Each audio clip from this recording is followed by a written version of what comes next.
Imagine being in a spot where a divorce would just ruin you, huh? Working part-time won't pay the bills, will it? What can you possibly do on your own? Keep belittling me if that makes you feel big. I can see it now, you on your knees, begging for forgiveness. Can't wait to get home. My name is Linda.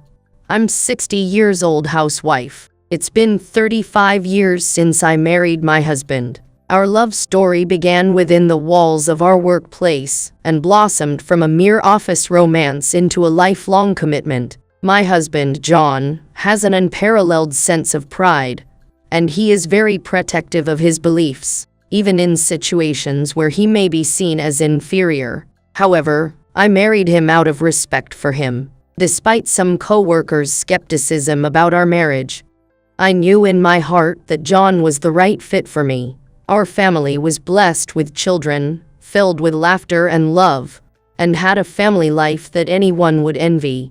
When our child came into the world, John asked me to quit my job and focus on our family. Although my passion for my career was undeniable, the prospect of being present for my child's every milestone tipped the scales and set me on the path to becoming a stay-at-home mom. This decision allowed me to watch my son grow up close and developed a deep sense of gratitude towards John for this gift. But time is an inexorable force, quickly turning the once small boy into an adult, now carving his own path far from home. With an empty nest, I found myself looking for something to fill the void, thinking about hobbies and part-time jobs. I was not good at crafts and was clumsy at sports, so I was thinking about finding a new job. Therefore, I decided to ask my husband if he doesn't mind my starting a new job. As long as it doesn't interfere with your family responsibilities, you'll be fine. However, if it does, please quit immediately. I'll try to balance both, so don't worry. With his blessing, I took the plunge and returned to work, taking a part-time job at a local supermarket. Of course, it was subject to John's approval, but I was excited to be able to work again. Although the initial adjustment was difficult, I quickly found my rhythm and was able to manage both my work and home life with newfound efficiency. This return to work has been incredibly fulfilling and has added even more satisfaction to my life, complementing my already rich family life. However, as the days turned into weeks, I noticed a change in John's attitude, and he became increasingly irritated. Oh, I'm tired. Why do I have to work for someone like that? What happened? You won't understand. I'm a full-time employee, but you're just a part-time worker. John is 58 years old. He engrossed in a career that seems to be standing still as he watches new and old colleagues pass through the corporate hierarchy. While many of his contemporaries have been promoted to manager and director positions, he is stuck in the role of team leader, taking on the role more than he would like to admit, a path that is both rational and painful. This stagnation probably reflects some shortcoming in his professional attitude or skill set, which makes his anger even worse. But John still looks the other way and blames everyone but himself. His dissatisfaction comes back every time his colleagues are promoted. It is an insult to his exaggerated pride that he reluctantly watches his descendants as young as himself rise to high positions. A conversation with his former colleague revealed his unlikely nickname, Eternal Team Leader. Although he never admitted it, he was certainly aware of this label. Young people today are bastards because they only know how to make fun of others. His contempt for young employees emphasizes his indifference and resentment, dismissing them as disrespectful and worthless. At home, the only thing I could do to calm him down was nodding an empty assent. Unable to offer any real comfort or agreement, John seemed to feel uncomfortable witnessing the happiness of others. Thankfully, I was doing well at my work. I often talked with my son about my work. My son was relieved to see me enjoying my work. My son perceives my professional fulfillment as a silver lining to John's overbearing presence at home, and suspects that this may be a source of stress and loneliness for me. I appreciate my son having grown up to be such a kind man. One day, my coworker had to take time off, so I filled in for her. When I got home, John started complaining. Didn't I tell you not to slack off on housework, did I? Sorry. I couldn't eat lunch because of you. What can you do for me? You had instant ramen or something, right? I wish you'd tried it. Since it's a part-time job, you get that much flexibility, right? That's strange. There's no way I could do that, right? It's normal for you to sneak out during your lunch break and come make lunch. Maybe so, but Part-time jobs don't have any responsibilities, you just have to be there. You're essentially part of the decoration, right? Just existing without any effect. why on earth would you say something so hurtful? Look at me. I am fully employed and in a position of respect and responsibility. Our levels of responsibility could not be further apart. You really don't need to be so cruel. Looks like you're forgetting something important, isn't it? What are you implying now? If your housework isn't up to my standards, you should be well aware that quitting your part-time job is not just an option, but a necessity. I understand. Dinner will be ready soon, so please wait. Of course, that's to be expected. Considering I didn't eat lunch today, I'm hoping for a substantial meal, not just an afterthought. All right. My husband seemed to despise my part-time work, considering it trivial, perhaps even embarrassing. His disdain was palpable and filled me with a deep loathing for him. Nevertheless, my commitment to the part-time role remained steadfast. I grew into it and even gained management responsibilities. This is a testament to my dedication and hard work. I was assigned the responsibility of managing the schedule, and I enthusiastically worked on this job, finding the responsibility rewarding. However, it was no use sharing this with my husband.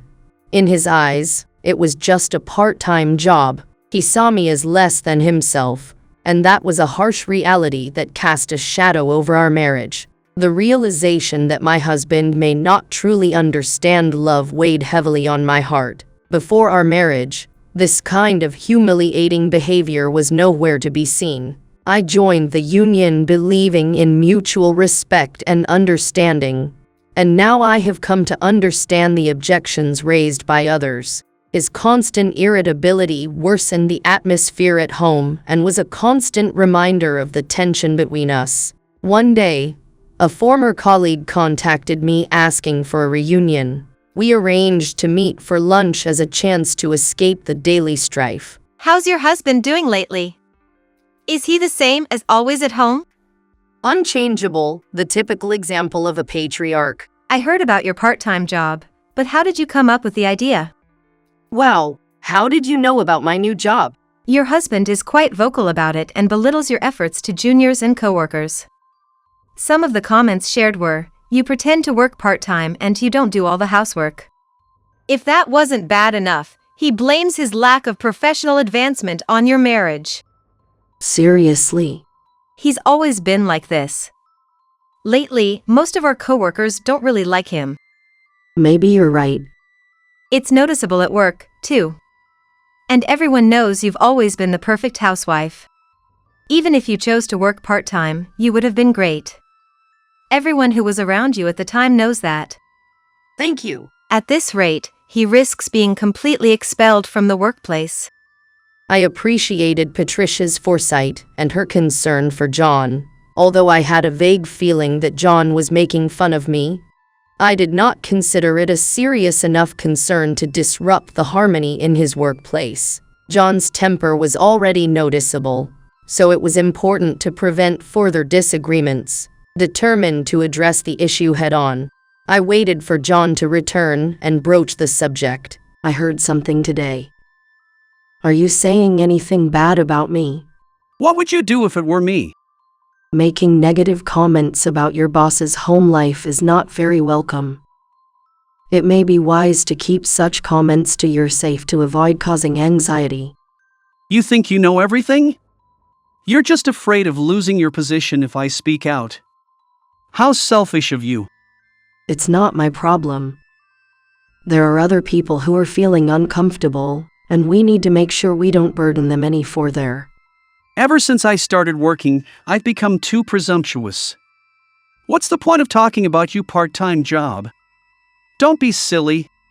In his rage, John slams everything on the table onto the floor, kicks tables and chairs, and wreaks havoc throughout the house. From then on, I remained on my guard, wary of incurring John's wrath. This continued stress began to take a toll on my health, causing me to frequently experience dizziness and weakness while working. Eventually, my condition worsened, and while I was at work, I collapsed and was hospitalized, diagnosed with fatigue caused by both my physical and psychological stress. I was asked about possible causes. I suspected John's actions were the cause, but I couldn't bring myself to bring it up. Instead, hinting at fatigue from my job, I was resting in a hospital bed, and when I woke up in the evening, John was next to me. I'm really sorry, but I haven't been feeling well lately. Let's go home. Do you want to go home? Actually, the doctor told me to rest at the hospital today. Is it something serious? Like an illness? It's just fatigue and nothing more. Fatigue? That's interesting. I think it's just a part-time job and I'm overworked. Even if it's just a part-time job, I'm going to be hospitalized starting today.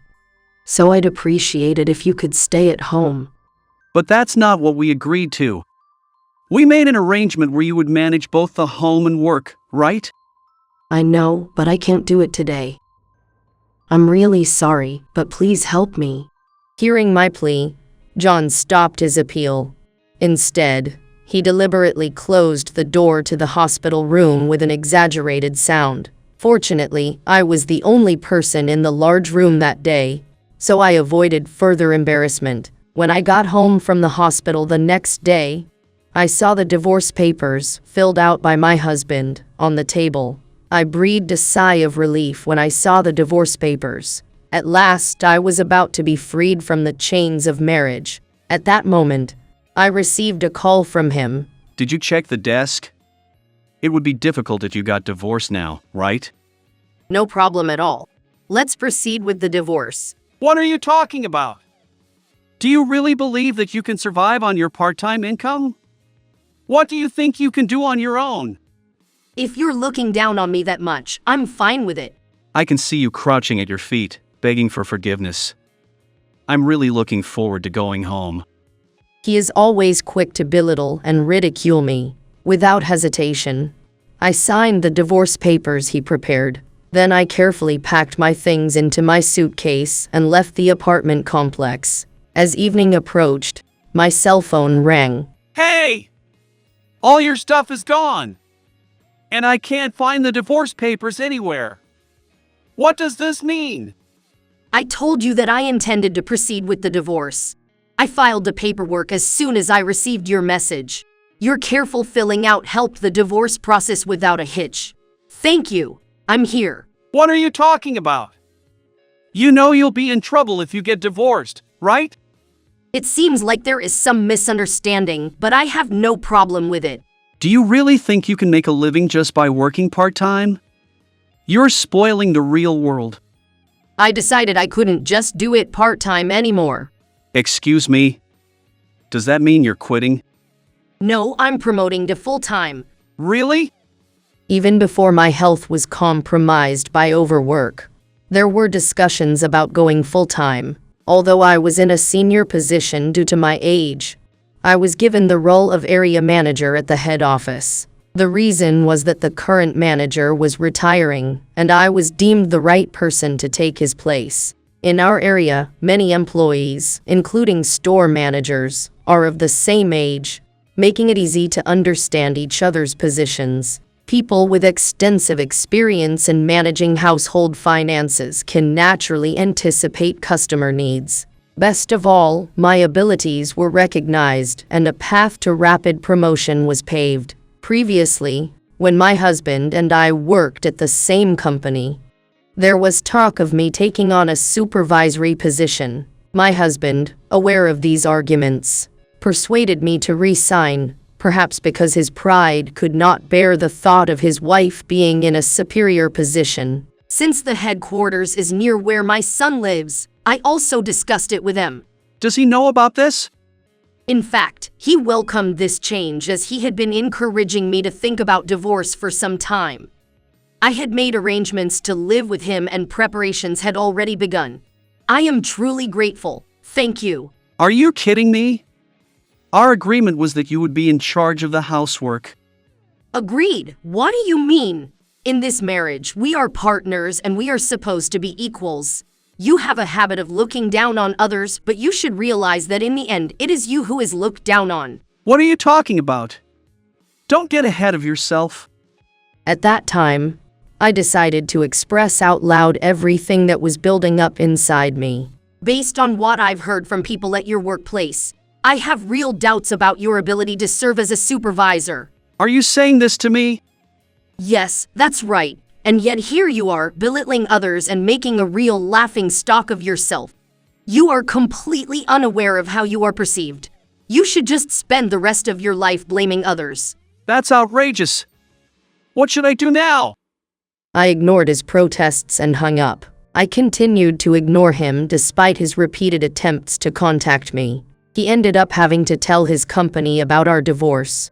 But no one supported his version of events, even though he tried to pin the blame on me.